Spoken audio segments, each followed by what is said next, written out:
پس از آن غروب رفتن اولین طلوع من باش.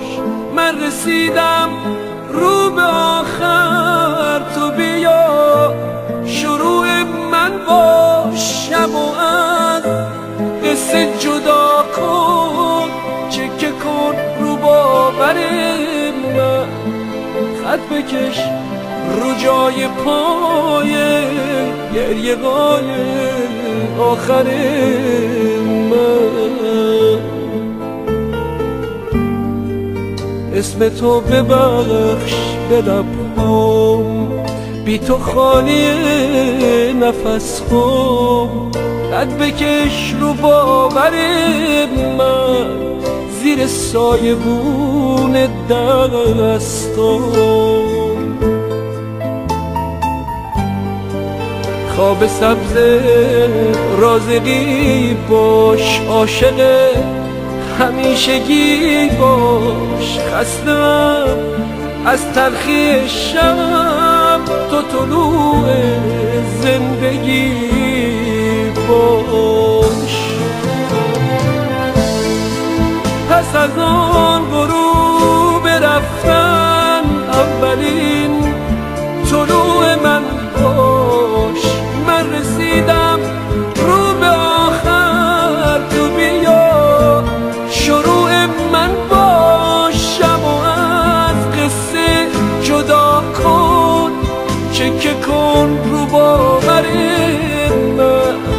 خط بکش رو جای پای گریه قای آخر من.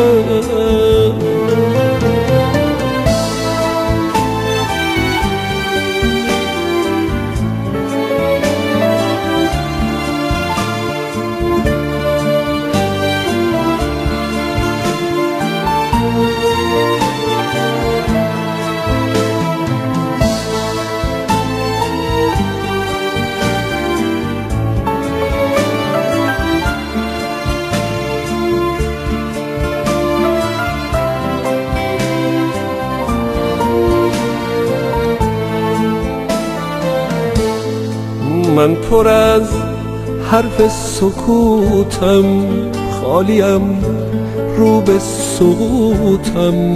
بی تو و آبی عشق تشنم، کبیر لوتم. نمیخوام آشفته باشم، آرزوی خفته باشم. تو نذار آخر قصه حرفمو نگفته باشم.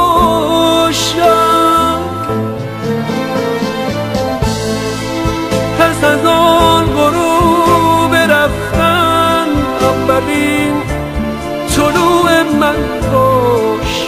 من رسیدم رو به آخر، تو بیا شروع من باش. شب و از قصه جدا کن، چکه کن رو باور من.